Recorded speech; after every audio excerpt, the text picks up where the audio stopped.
Hi mga kalabers, for today's video, yan nga, naglaga ako ng saging na saba mga kalabers para sa merienda.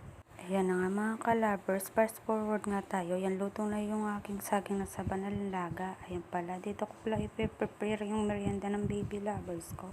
Ayan pala, ihanda ko muna yung merienda niya. Siyempre yung linaga ko saging, 2 saging linagay ko, at saka may tira pa kaming lansones, linagyan ko ng 5 piraso. Tapos yung drinks niya pala dito mga kalabers, si Yakult pala yung nilagay ko mga kalabers. Tapos meron pa kami tira ng suman kaninang umaga. Yan pala mga kalabers, nilagay ko na rin mga kalabers. Tapos nilagyan ko ng konting nips mga kalabers. Ayan na nga, binuhos ko na nga. Ito na lang pala yung natira mga kalabers. Ayan pala, meron pa kami palang dito, yung mamon mga kalabers. Nilagyan ko pala to ng 2 piraso lang mga kalabers, pampadagdag din sa merienda mga kalabers. Ayan na nga, nilagyan ko na nga ng kutsara din ito mga kalabers. Syempre di mawawala yun, at linagyan ko na rin ng tubig sa paso niya mga kalabers. O ayan na mga kalabers, ready na nga yung merienda niya mga kalabers.